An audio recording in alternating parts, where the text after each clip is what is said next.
Hello? Can anyone around here speak basketball?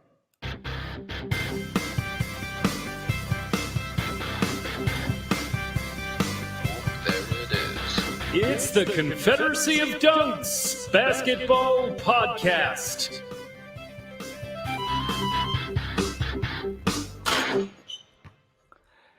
Kyle Lowry.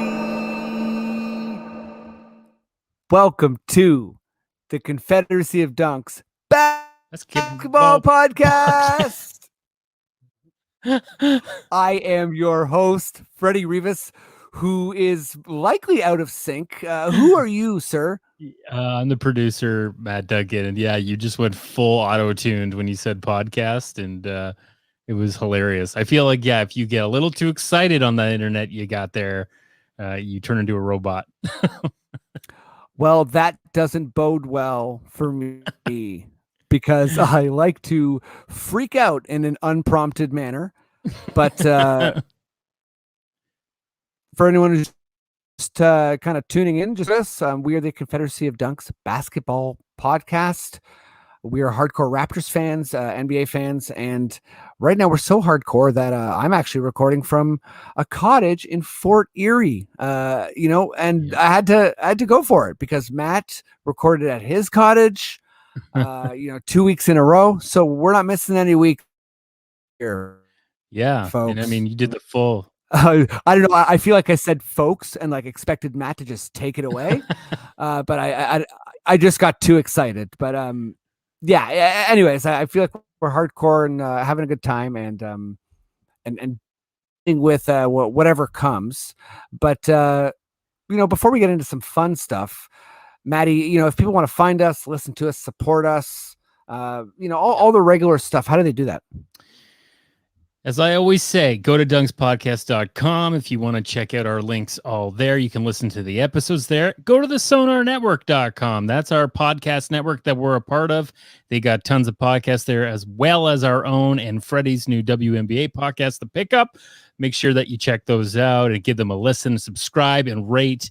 We've also got, Linktree set up on our Instagram and our Twitter. You can click on there. That'll boost you to the podcatchers. That'll boost you to the, YouTube and our website, whatever you want. It takes you where you want to go. So thank you for listening. And just keep doing the same old thing. Looks like more and more people are listening. That's a good sign. So, Fred, what do you think? I think they're listening because of you and your delicious audio Foley and your skills. And you're just evolving podcast personality. That's why I listen. And we have great guests. We have an awesome guest today, actually. Yaw Attuah. We have George Brooks coming in from LA. Both frequent members of or guests of the pod, and I love their basketball opinions. So we have some good convo.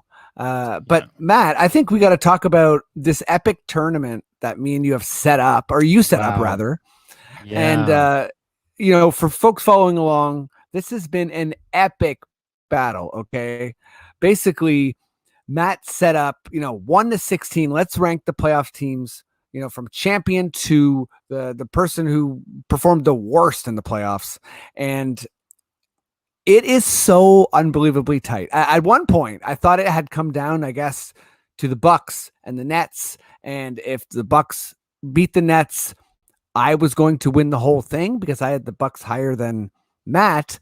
But all the little intricacies clearly have seemed to matter, because the score right now before the finals start is Matt at 8-15 and me at 8-14. So first of all, any claims of me being an expert have clearly been they've exploded in my face. Or perhaps I am an expert and Matt is also an expert now, and we just have to acknowledge that. I mean, you still have your number one pick in contention here, so I think we got to tilt the cap over to you. My highest pick is the 6th rank that I put the Bucks in, but if you want to check it out on YouTube, you can see the spreadsheet and see exactly what has happened.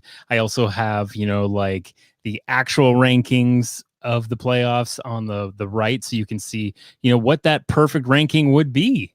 And we'll be able to go through that once it's completed. What's crazy, Fred, is that the NBA Finals, if they go to 7 games, it could be 2.5 weeks. I don't know if you noticed, but like most of the games are 2 or 3 days in between each game. So a max of 2.5 weeks for the finals, which is, what, they've been playing a lot of basketball. So yeah, why not give them a little bit more time in between games to rest, as obviously injuries have been such an issue with the NBA. But Fred, obviously you have to root for the Bucks. I have to root for the Suns. That's right.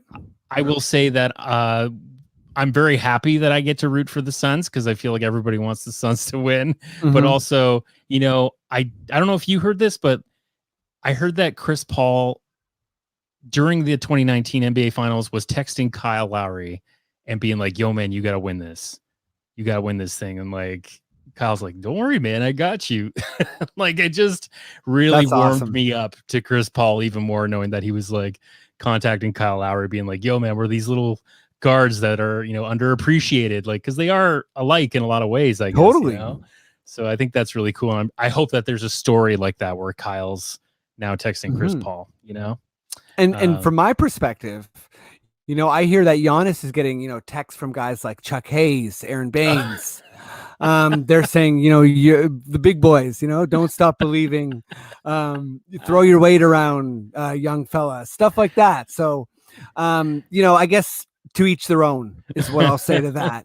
Matt, you have your, Matt's story is real. Mine is not. That's actually awesome. And I think, the CP3 Lowry comp has always kind of made sense to me. I think Chris Paul's obviously had a better career, not including the championship that Kyle got, but they really have that, be competitive at every incremental moment of the game, whether it's, an untucked jersey or it's Kyle, making sure he takes like a 2-for-1 so the Raptors get another shot in the first quarter.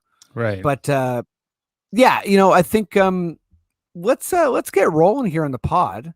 But before we kind of jump right in, I'll just say Black Lives Matter, stop Asian hate, and email your city councilors. And is there anything else, Matt, that I usually say? Defund the police. Defund the police, of course. Thank you. This cottage has me a little bit loopy, and the Wi-Fi has me a little bit fragmented. But thanks for everyone. Lake Erie air you got coming in. It's Erie, Indiana over here. That doesn't make any sense. But, Matt, thank you so much for laughing at my weird tips. And again, thanks everyone for listening. I hope you do enjoy the pod. It was a really fun one to have. Yaw and Matt had some pretty great Raptors narrative takes in there. Let me just say, so Matty, if you feel like we're good to go, please, sir, just give me those sweet words. Okay.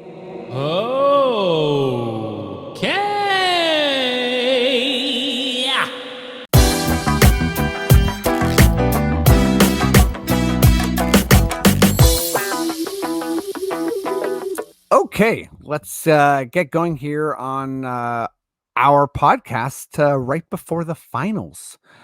We got 2 awesome guests. I am coming to you from a cottage, which I'm sure me and Matt will have talked about a little bit in the intro.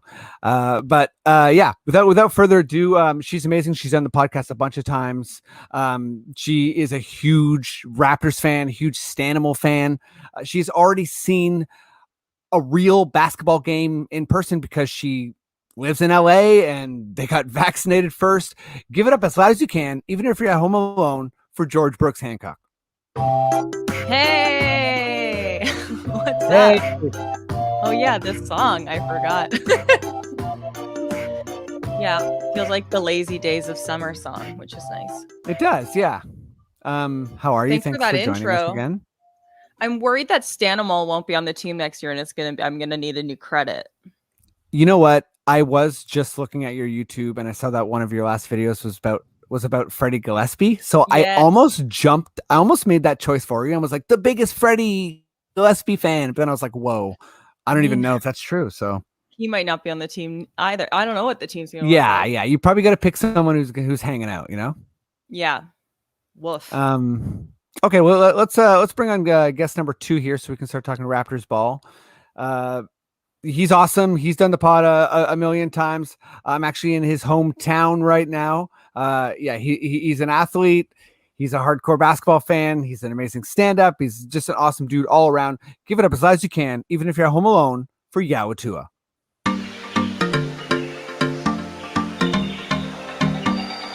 The new beach song, but it's good. This song's a bop. This song's huge. Yeah, driving in your car.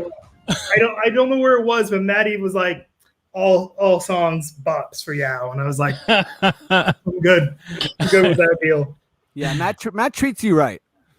I'm also glad that you're enjoying 40 Year in Ontario. Shout out to the Barrel Pizzeria, because you should go there. Cup and char pepperoni for days. Don't say just pepperoni. Cup and char pepperoni. There is a difference. Cup of char pepperoni, the Barrel. I will go. I will report back. Yes. I think we got to start talking Raptors ball, though. So, We do. Maddie, good sir, please just give me that most delicious Raptors sting, whatever you got.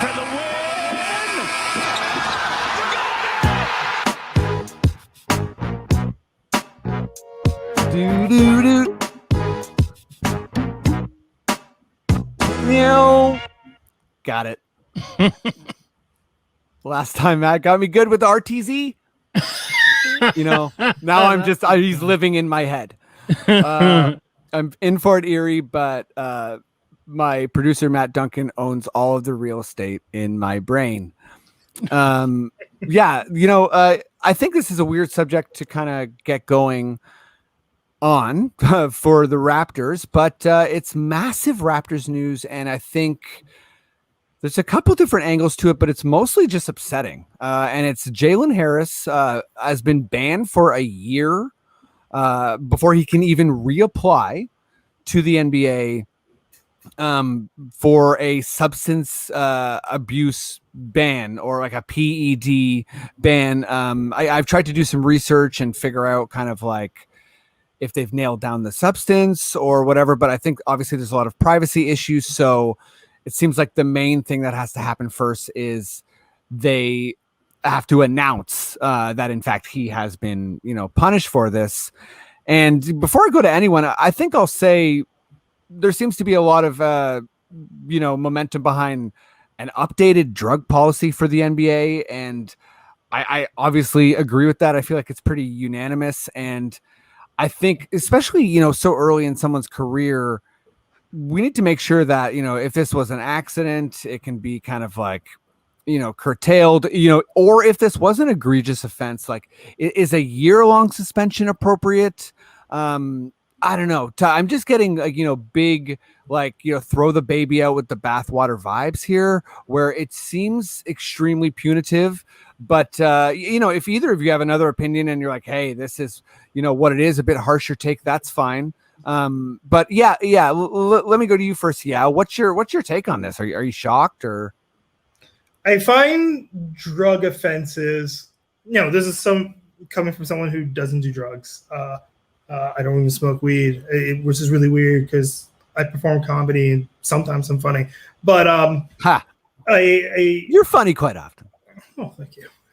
But I find drug offenses archaic because we're also dealing with one in the Olympics, and I find them just kind of like this weird space where like the science isn't up to the rules and it's very old school thinking. Now, they haven't told us what the drug is, but like you're suspending this guy for a year for drugs, and then you have two suspected domestic violence perpetrators who got coaching jobs. So it's really hard for me to be like, look at this, but this is fine. It's infuriating. It's me. Yeah, I was going to say, point. It's infuriating. So again, I don't know what the drug is. I don't think the right move for any of those drugs. It's either pain management or there's something going on. But I don't think the right move is to take someone's livelihood away. So it's either it's a cry for help where you're like, get him the help he needs, or like it's recreational, which case who cares, or he's dealing or managing some sort of pain. So I've never understood, like I can't think of a drug that would warrant this.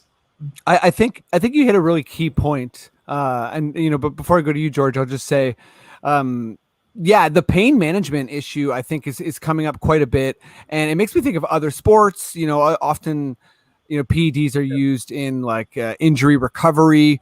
So I think obviously you can't have people taking unfair advantages over others, but at the same time, it's one of those things that seems like the rules are murky at times. And, I go back to the Derrick Rose MVP year where, he said 80% of the NBA uses PEDs. And then, the LeBron response a week later was like, absolutely not. It's about 5%. And, it was telling, right? Because it was like people approach this very differently. And I think, I don't want to go off too far on a tangent, but George, what's your kind of take on this? Like, were you shocked or do you find it upsetting or?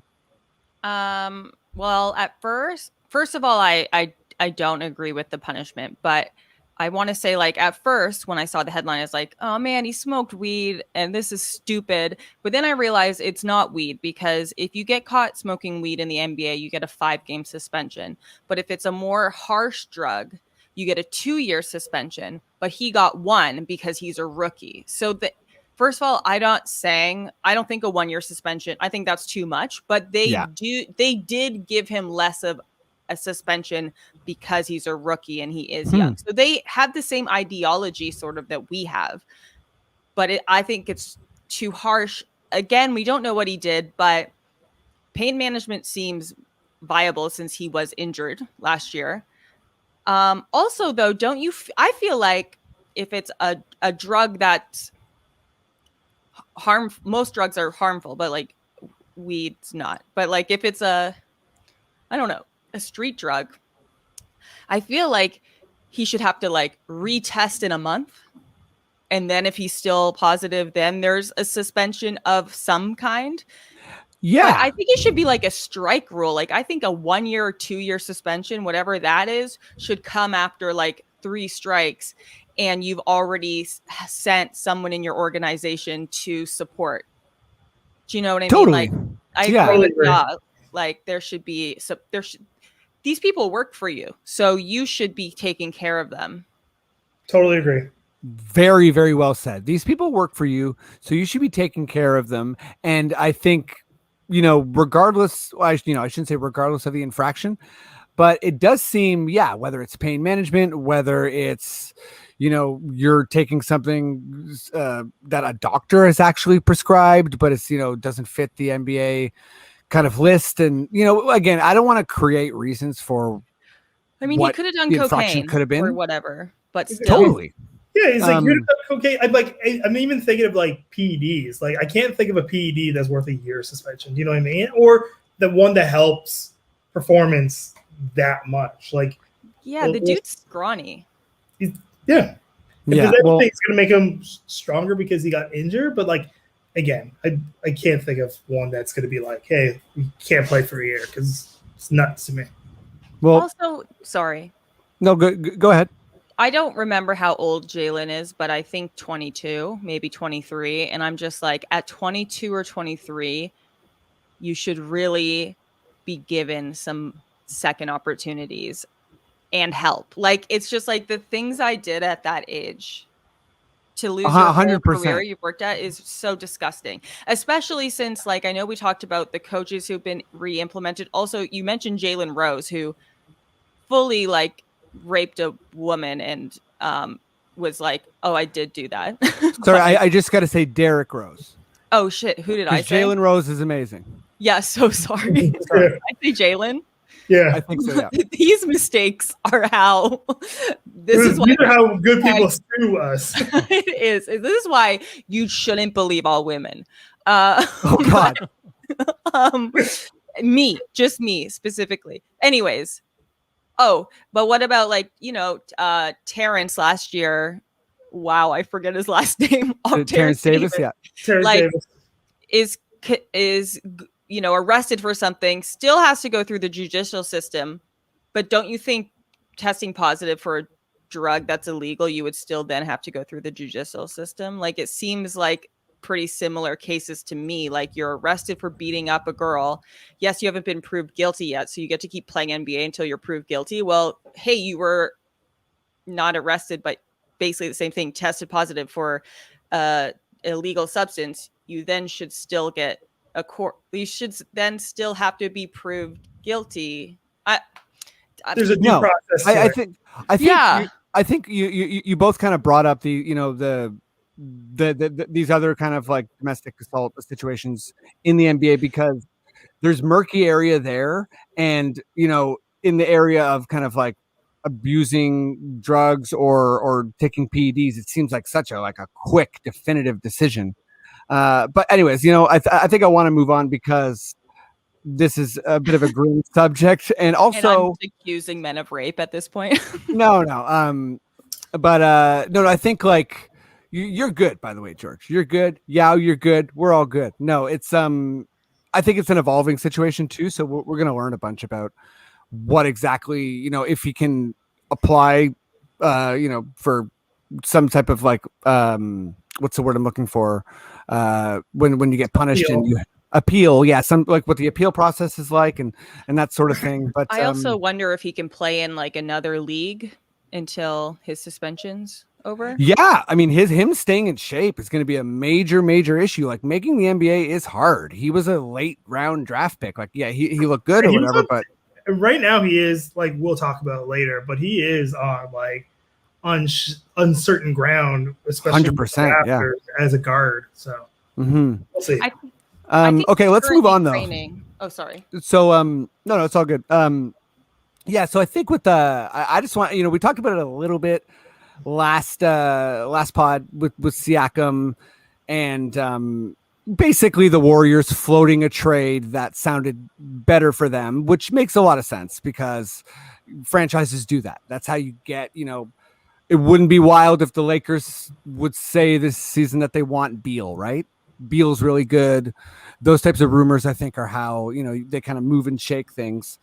Plus, you also have the looming Masai stuff. Plus, obviously, Kyle Lowry. And I think on this pod and everywhere else, like, these things have sort of been talked to death. So what I'm kind of looking for from both of you is just something else on the Raptors radar that either you're thinking about, focusing on, whatever. And let's just kind of hit some new subjects. So, yeah, George, I want to start with you.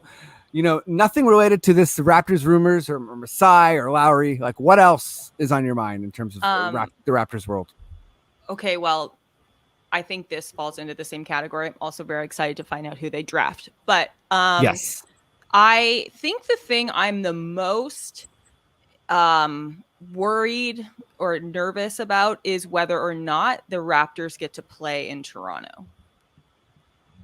Yeah. That's the thing I'm thinking about almost more than anything else. I mean, I'm also worried about the amount of guards we potentially are going to have on our team, especially with the top 4-5 draft picks, mostly being guards. But yeah, I just am really afraid that we're not going to be able to play in Toronto again.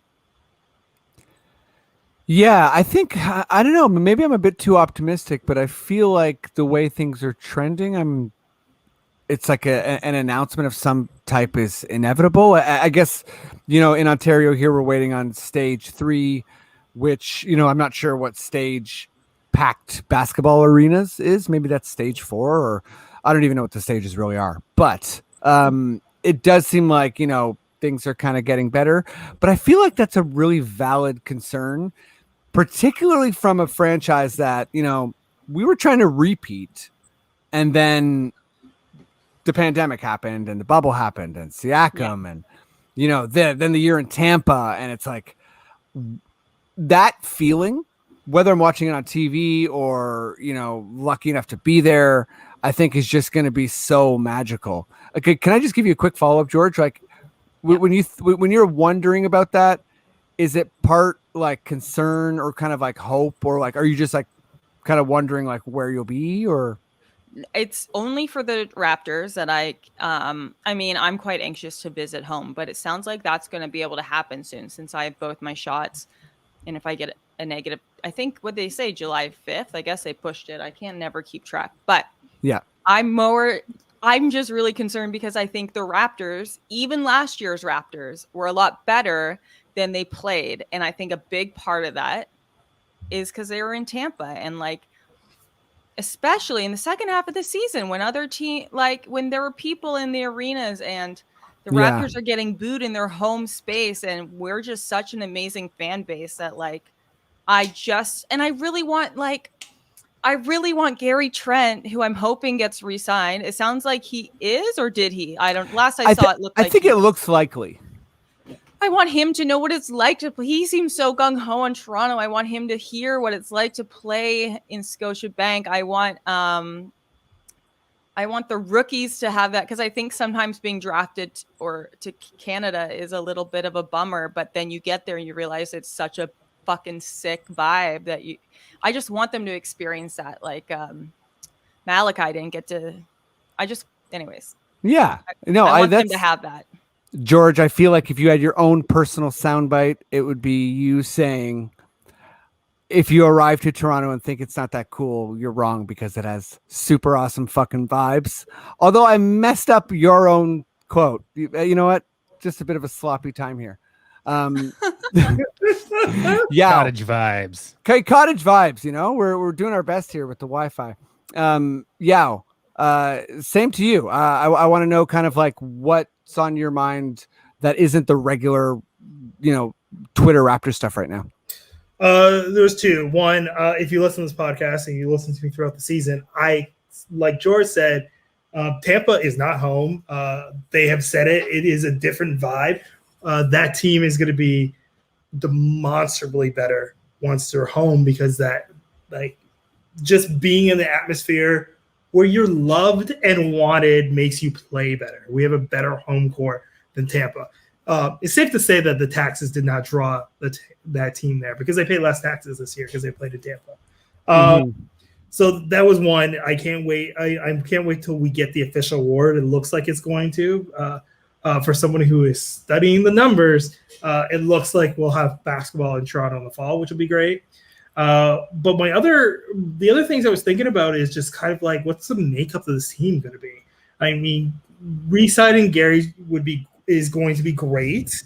But then what does our lineup look like with the draft? So I got to think, like, all those rumors, whether I like them or not, are out there, and I don't care. We won't talk about those, but we still have to think about the makeup of the team. Who's going to be the five, or who's going to be that starting big that needs to be in that spot, that we need to solve that problem that Aaron Baines did not solve. Yeah. Is he not coming back? I'm kidding. So it's just like, kind of like, I keep thinking about the makeup of like this team. What, like, in general, yeah, I'm hearing rumors that I'm not the biggest fan of, but like, let's say those rumors are just rumors. Like, what's next? Who's going to play the center next year? I feel like every other position doesn't have as big of a question mark as center, and I feel like that is like one of the big things that we need to solve in the offseason. Outside of that, I'm very excited to see our boys back home and, locking up the 4 seed in the East and making a splash in the playoffs. And that's my preseason pick, is them at 4. I like it. Atlanta. I like it too. I'm not sure. Ambitious. I'm not sure where I'm at. Yeah, not too ambitious, but seems like rather pretty grounded. I agree, George. And it's kind of like, I feel like I'm curious to see what the Raptors are all about next year, and the center spot, and actually returning to our home crowd is going to be so key. But Matt, I know you're there. Please come in, because I wanted to hear your perspective on this too. We're all Matt's like, did you wake me up? You woke me from my slumber. I'm just trying to mimic your hilarious sound, Matt. But you're hearing us all the time talk about the regular stuff, the Siakam rumors, the Lowry situation, and of course Masai. What else are you interested in right now? Well, I mean, it's interesting because I feel like if you're not thinking about that stuff because it's so major with Masai and Kyle, and then what they do with the draft and whatnot, then and you obviously are, yeah, it does shift to, are they going to play in Toronto again? But I'm thinking of it in a different way, pertaining to like how free agents are affected by, say, it gets announced somewhat soon that they are not going to be in Toronto for another year. Does that affect free agents? Do they see that as a 72 game away schedule? Ooh. That, like how does that affect? And also, what happens to these, like Freddie and the season seat holders? Like, what about Nav? I'm worried about Nav. He hasn't been to a game in like over a year and a half or whatever. It doesn't feel right not to see him on the court.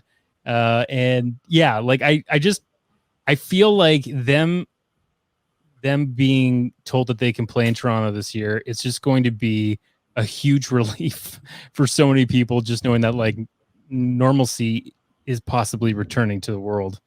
But yeah, I am worried about like, because free agents are hard for the Raptors, and Yeah. the last thing we need is a reason for them to go, oh God, I don't want it. That's going to be a tough season kind of thing. So yeah, I think that's pretty much all I'm thinking of. Your season seats, Freddie. I'm thinking of your season seats. I'm thinking that all of you nailed this, and Matt, you nailed it hard. And the fact that you included me in the same sentence as Nav, yeah, that's just big, dude. you have another 100 episodes of fax noises. We're good. Thanks for comparing me to Nav, even for a brief moment.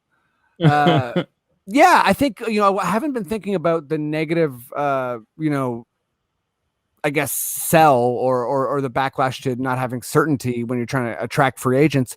But, it played in last year, I think, with Surge potentially. So it definitely is a scenario that isn't great. And I hope it's resolved soon. And I feel like we hit all the other, non-major stuff. And the center too is kind of this like seeming like the last piece before we get going again. No one thinks we're contenders right now, but it seems like we're in this weird, this weird space that is prohibiting us from going forward and building. But I feel like we covered the Raptors stuff right now. Everyone's thinking finals. So we're going to get there. But before we get to the finals, we're going to talk some Team Canada. And we're going to do that right after this. I never do that, and I feel like I'm supposed to. I feel like I actually did it right this time. Maybe. But you did. Did I?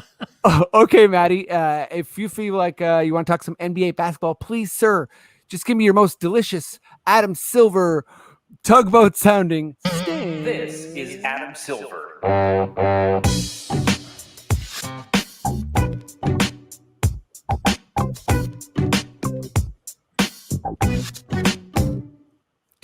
National Basketball Association.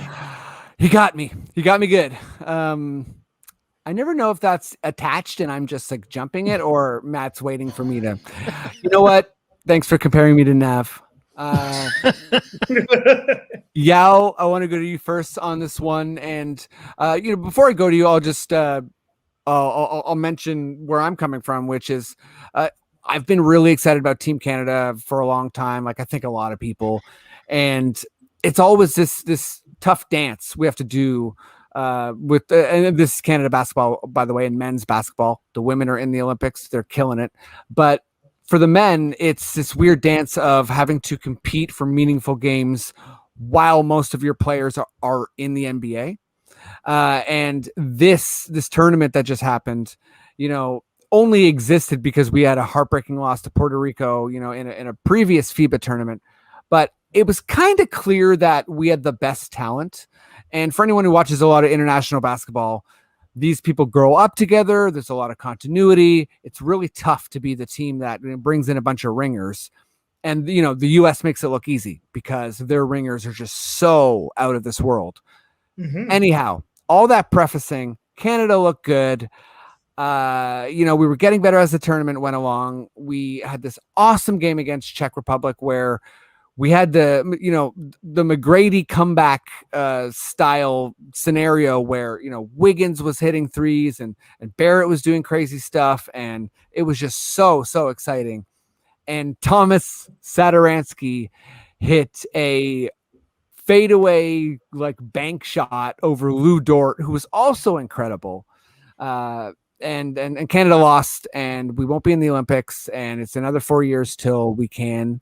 And kind of who cares about the Olympics in a sense, but I think that this was an opportunity for Canada basketball that was lost. So with all that preface, I just wanted to kind of give the listeners a quick recap if they're wondering or they didn't watch it or whatever, and just kind of check in with how you two feel about it.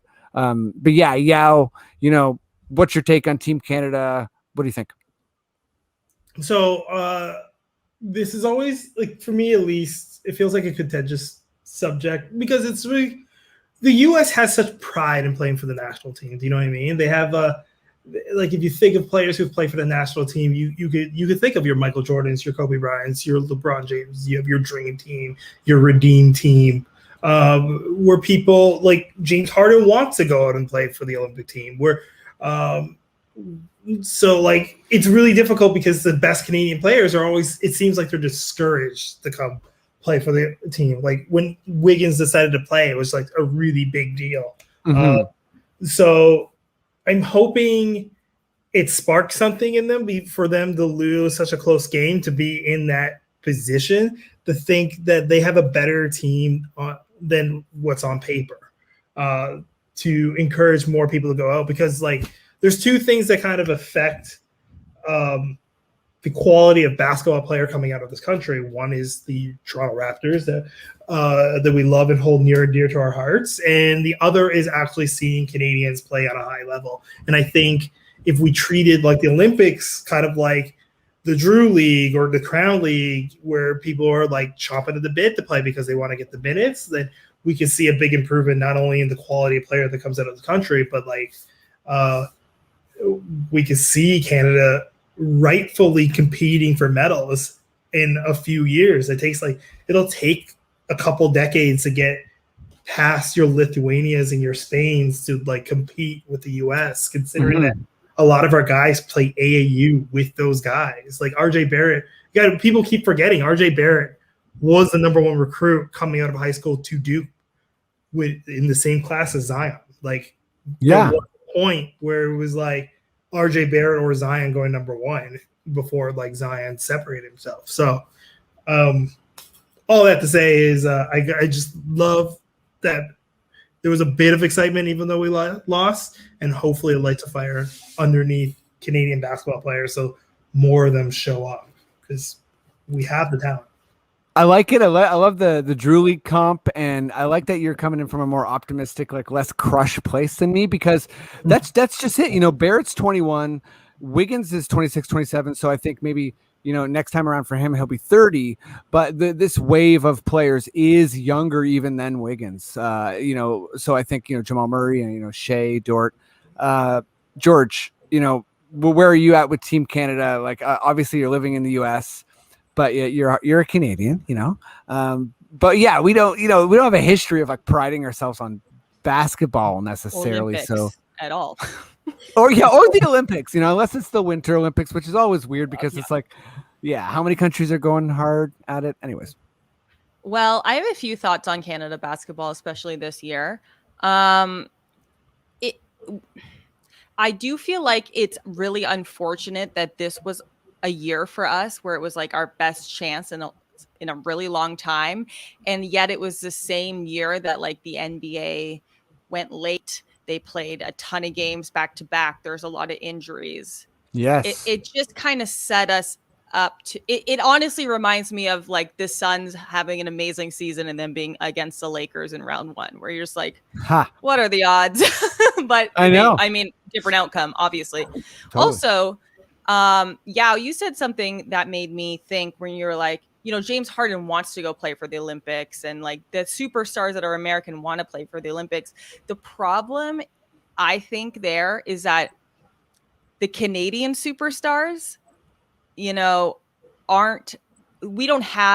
we have amazing players, but we don't have a James Harden in that he's going to get work no matter what. Like James Harden doesn't have to worry. Even if he gets injured, he's probably going to get re-signed or whatever. Like whereas our players, like, you know, the reason why Khem Birch didn't play is because he's a free he needs a agent contract.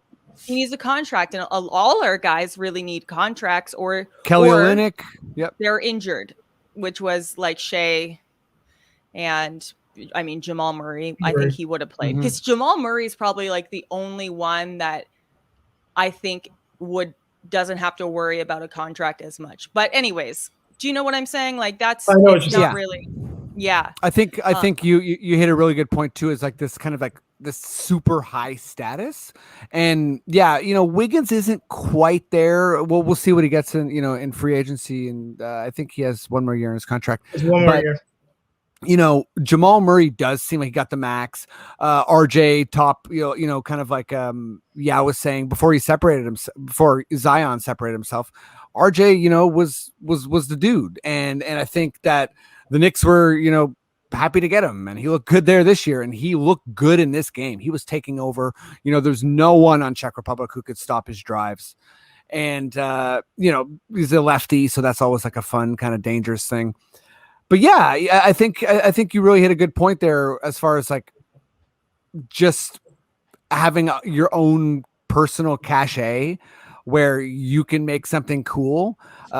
You both kind of hit this point. I think Canada needs to invest hard in being cooler. That sounds juvenile, or it sounds like a unreal solve to an actual problem.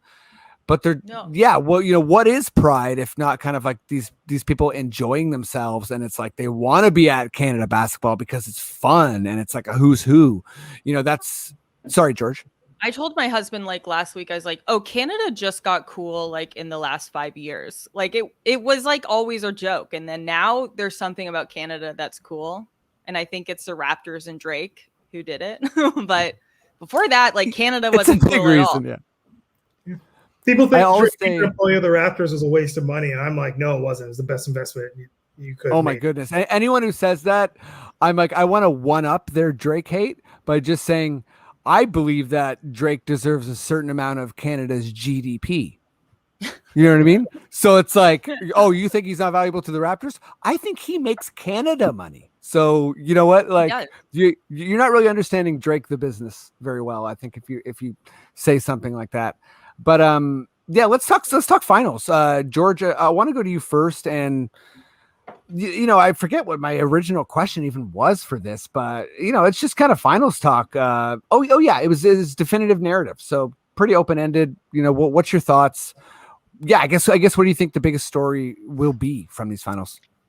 I think the narrative, and again, since I haven't started playing it yet, we'll see. I feel like I've been wrong a lot this season. We're all just taking guesses here. I think the narrative is going to be like Chris Paul is a winner, and that the Bucks are not coached well. Like I still think it's going to be like Budenholzer can't win, and he doesn't do well in playoff basketball, even though they made the finals. But they made it like they suck. I hate the Bucks. I hate them so much. I love your Bucks hate. I don't. People listening to this pod know I don't really hate the Bucks. I think maybe because we sunned them as a franchise. So there's this part of me that it's like I don't hate you, man, because like, man, that was cool. Even this season, we destroyed you. Right? What's that? Even this season, we fucking put them in their place. Like we didn't put nobody in their place all season, but we won back to back. That's right. Yeah, that was like the best part of our season. Oh my God. Yeah. No, I think first of all, yeah, I love your Bucks hate, and I do think that narratively makes a lot of sense because Chris is at that point where it's like, wow, there's a lot of storylines going on in these playoffs, but at the same time, you have waited 16 years for this. You were on OKC last year and they were good and they traded you away. You were part of the unit that almost beat the peak Warriors. I love my Raptors, but the Warriors were hurt when we played them.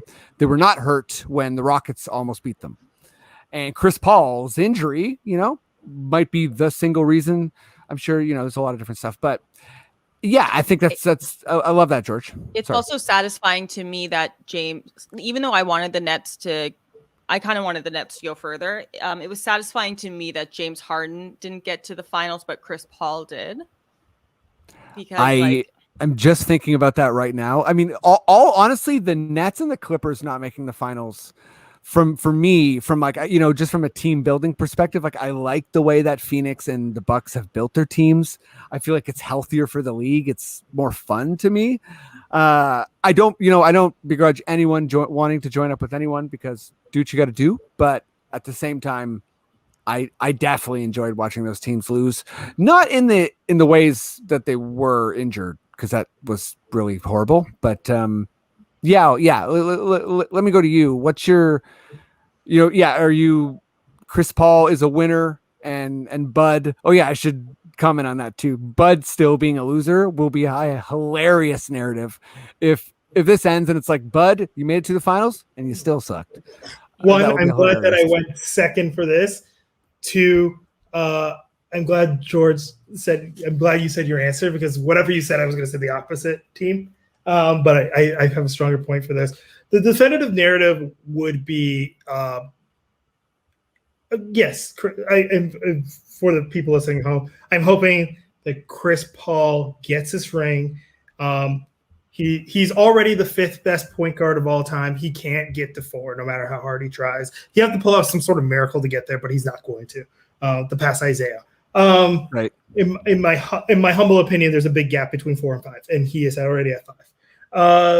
Even though other people have won rings. But the definitive narrative for me is Giannis stepping into a different level of superstardom in history that people are not really thinking about, because he has 2 MVPs and without a championship. If he gets 2 MVPs and a championship before age 30, he's 26 right now. He joins this pantheon of basketball players that have achieved such a feat. Michael Jordan, LeBron James, Steph Curry, Moses Malone, Kareem Abdul-Jabbar. Wow. He steps into a different level, and he does it without being able to shoot. And I think it changes. I need people to realize that basketball is played a bunch of different ways. People right now are only playing dunks and threes.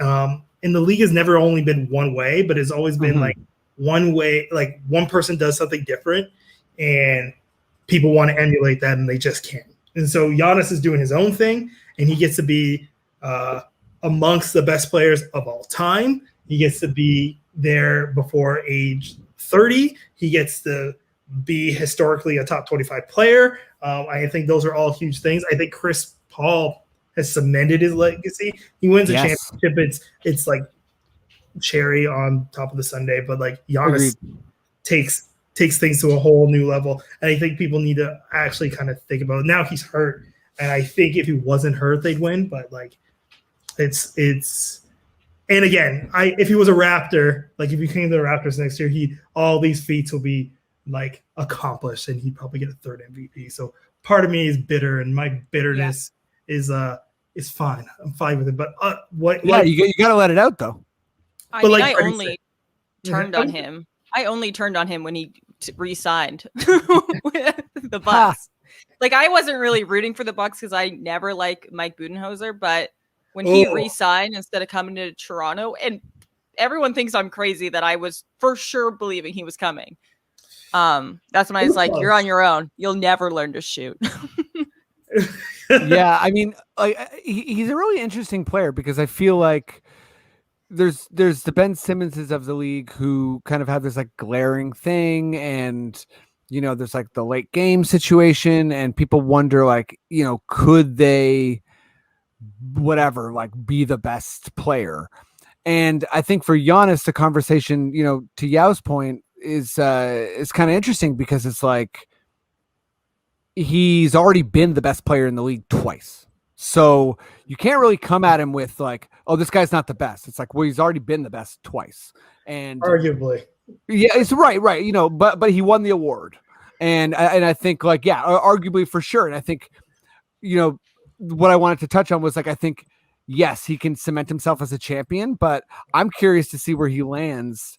How this injury computes with the fact that if he does lose, does he enter kind of like LeBron Spurs territory, where it's kind of like this guy is the best, but he needs to figure out how to win at the highest level still.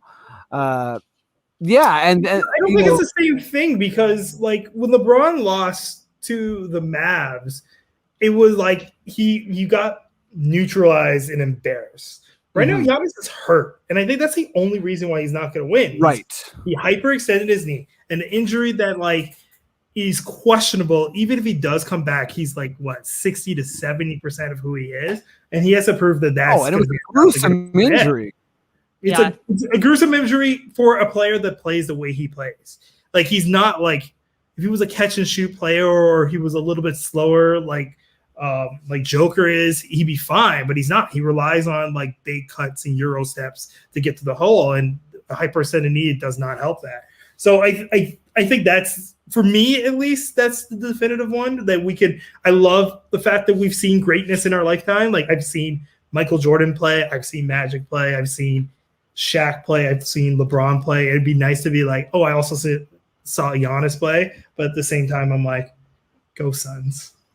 I'm for me, I'm like, go excitement. I want 7 games and a buzzer beater, and just to clear the air, because I feel like me and Yaw are often quite synced up on opinions, and just so you know, Yaw, I don't think Giannis is like working his way to being as good as LeBron. Like I do think that.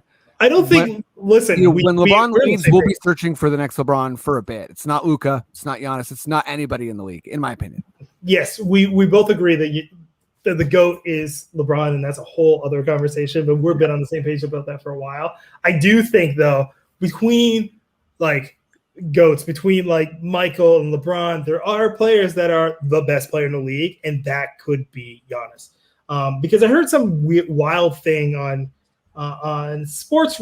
I'll say it. I heard some wild thing on ESPN where they said at one point they said Shaq was never the best player in the league because he couldn't shoot at the end of the games, and I'm like, that is the most crazy. Yeah, that's just not correct. Insane thought. It's like skill and how good a player is sometimes an opinion that is factually incorrect. Shaq was the best player in the league for 3 years. Peak Shaq is probably the most talented, unstoppable player of all time. Like Shaq at his absolute peak, which only lasted like 2 years, is like the best player, like the highest of high of best players. So I do think Giannis can get to a place where you're like, we all can agree that he's the best player in the league.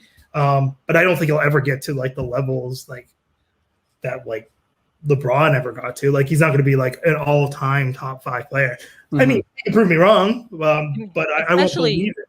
If he's going to be coached by Mike for the rest of his career. Oh my gosh, I am loving this. Like George's like, are we talking enough about Mike Budenholzer? Because George, I don't care if he made the finals, he's gonna blow it.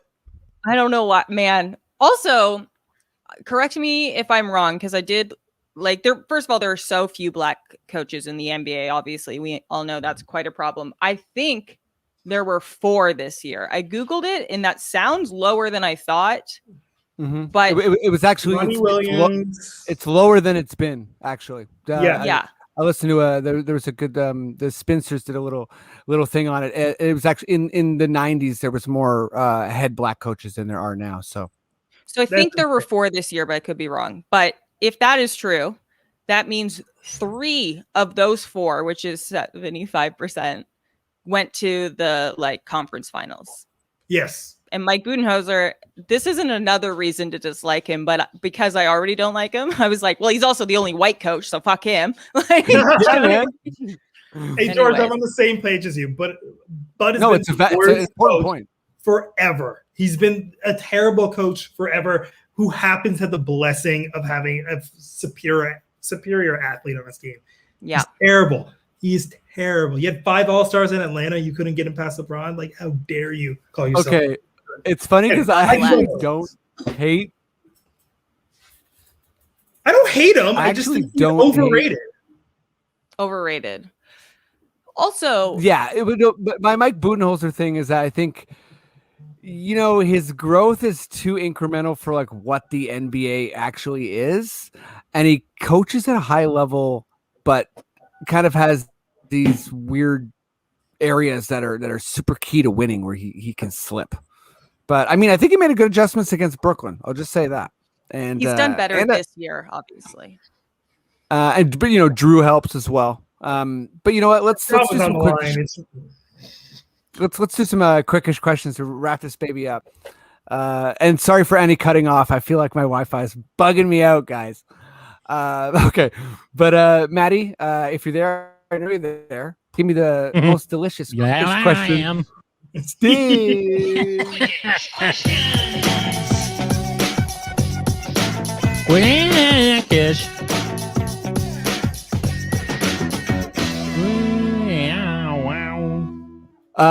Matt's voice was a little bit like scrambled on my end, and it definitely sounded like a scary demon. But it was a good scary demon. This is Quickish Questions. I'm going to stumble through these questions, slur, maybe get confused, perhaps misread a comma. That's okay. You have to respond as quick as you possibly can. No phoning a friend. No blaming poor connection on me. No, Matt, you can't repeat any questions. Yeah, are we ready or what? Yeah. Yeah. Ooh, I like that.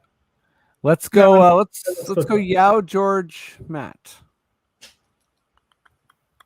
Yaw.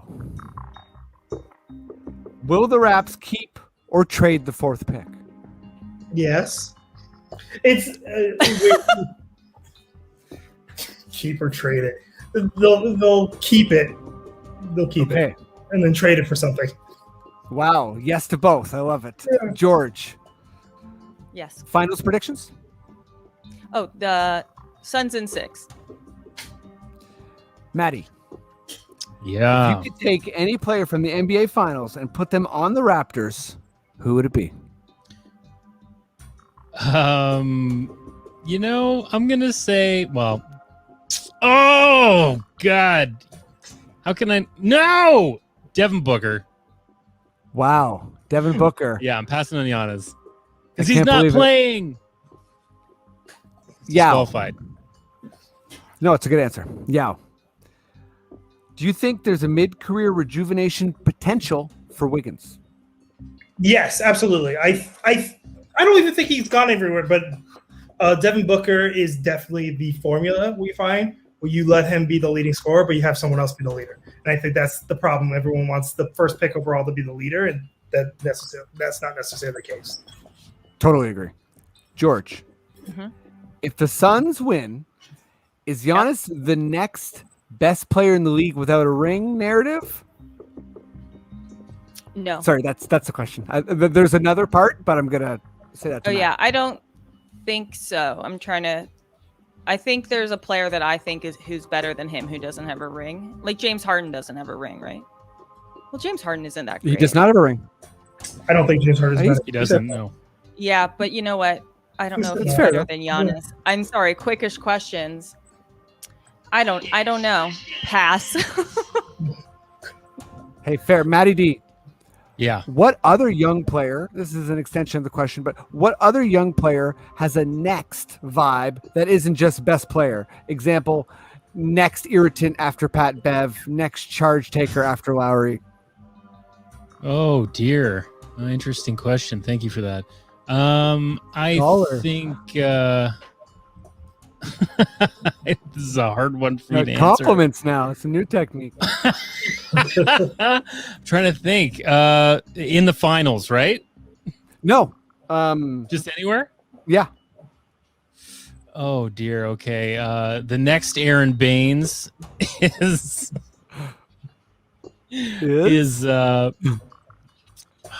God. There's only one Aaron Baines. Yeah, that's there's only one. Sorry, I'm drawing a blank here as well. We're really failing on the quickish questions. Quickish questions, they're coming at you fast, guys. Okay. Yeah. Oh, buzzer for himself. Harsh but fair. Harsh but fair. Yeah. Will the Raps keep or trade Siakam to the Warriors? Oh, they'll keep him. Correct. George. Correct. I just don't think it's a good trade. Me either. George, I was going to ask this to the group in general, but I will just ask it here. At what point should Raptors fans be worried that we haven't heard any news about the signing of Masai Ujiri? I'm already worried. I'll be honest. I'm already worried. So I think now, but my cousin says he's not worried. So, and he's a big fan too. Okay, you heard it from George and George's cousin. So difference of opinions, you know. Maddie. Next up is do the Kristaps do Kristaps to the Raptors rumors make you ill? Those rumors exist? I haven't even heard those. Oh, that does make me ill. No. That's the answer. Yes. I'm ill. You just made Matt ill and he dinged it. Okay, this last one's an all play. Maddie, I mean, I hope you're ready for it. You're going to have a bit of time. Yeah, you first. You are the antagonist of the new Space Jam film. Oh. Which 5 Raptors, someone use the present roster and someone choose from all-time Raptors. Okay, Anthony Hall's making some demands here. Who do you steal from to give your minions a chance to beat the Toon Squad? I think what we're looking for here is it's like the Raptors you'd steal abilities from to give minions or robots or whatever the case may be. Yaw gets it. Yeah, I 100% get it. Former Raptors, let's be honest. I'll take the most obvious off the table. Vince Carter. I'm gonna zap his powers. Prime Vince Carter. Do you want all 5 of them? No. Let's go one for one. So we're making the Raptors Monstars. Prime Vince. Vince. George. I'm gonna go with Jerome Williams. Do you remember him? JYD. Oh, JYD. Oh my God. Do you remember him? Some people don't know who I'm talking about because it's usually because I can't remember his name, and I'm always like, the Junkyard Dog, and they're like, who? And they're like, pardon me, Damari Carroll. I think we need his personality more than anything. The fact that he can play don't hurt, but that personalities we got to have on the team. Damn right. So we got Vince, JYD, Matty D, who is the next Monstar. I don't even know if you know who the Monstars are. It's true. I still haven't gotten through the first Space Jam. I'm working on it. But I think I get the gist, and I'm gonna take the powers of Andrea Bargnani, and because he has there's a negative energy obviously that surrounds him, and we need to tap into that as well if he's going to be one of the bad guys. Okay, I like that. He'd get dunked on a bunch. But we got Bargs, Vince, and JYD, quite the team so far. Who's coming in? So the next one, I'm going to surprise people. I'm going to take this out of nowhere, but I'm going to take. I'm between 2 players, and I'm going crazy. But I'll take Damon Stoudemire, Mighty Mouse, because he never played better than he did as a Raptor. So great selection. Plus, all of a sudden he says, I was this close to saying Muggsy Bogues again, but you know what? Damon's the right pick. We have a point guard. George, please round out this team for us. I would like to round out the team with maybe the most obvious pick. It might be too many guards. I don't really remember, but I think we need Kyle Lowry just so we can win. Yeah, we need one of those Monstars who is taking a bunch of charges for some reason. And fighting with the refs or whoever, you know, standing up for the team. And Maddie, please help us out. The reserves. With the reserves. No, give us a coach here. Who's our Monstar coach? Obviously one of the greatest coaches in Raptors history. Kevin O'Neal's coming back. Oh my God! Thank you so much for saying Kevin O'Neal. Because he's good with Vince. I like it. Maddie, you're a goddamn gem. We did it. We made it to the end of this cottage Fort Erie episode. Thanks for everyone for bearing with me. George, Yaw, you're both amazing. Everyone who's been listening and supporting recently, thank you. We're feeling it and we're feeling the love. But Yaw, you got so much going on. I know the Fringe is coming up, but I know you got a lot of stuff. So yeah, just take it away. Let people know what's up. Thank you very much. Yes. So Toronto Fringe is starting on July 21st. I'm the part of the Fringe on Demand. So my show, one of the good ones, will be playing there. So please get a ticket and watch it online. It's 30 minutes of fun / thinking. It is my show I describe as a mix between uncomfortable conversations with a black man and Patriot with Hassan Minaj. So Plus, that sounds amazing. A lot of jokes. Yeah. Oh, I raised money for it. I shot it on a 4K camera. I have PR for it. I'm going all out. My wife directed it. It's the second time she's directed me. The first time we got 5 stars. So I think it's pretty good. When is Hell Fringe yeah. again? Digital Fringe starts on July 21st. Okay. Very soon. Very cool. Amazing. Yeah. Yaw in 4K. Check this man out. He's incredible. George, what's up? Let the people know how they can support you, because they should. You can Venmo me at Georgea Brooks.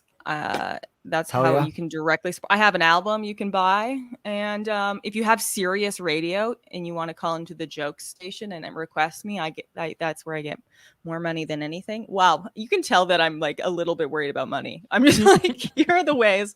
And also, I think I might come to Toronto maybe in August or October. I know those are 2 different entire months, but when I get there, y'all could come hang out with me. Okay, hang out with George, Venmo George. If you don't have Venmo, have some cash in hand for when. Yeah, when my she album's rolls called through Cash Toronto. Grab, so you can buy the album anywhere, called Cash Grab. Literally, give me money. Give George some money. Like we're not asking much, except we are asking for direct deposits to a George account. So, all right. I think we made it to the end here. Thank you, everyone, again. Maddie, if you feel like we're good to go, please, sir, just give me those sweet words. Okay. Okay. This podcast has been brought to you by the Sonar Network.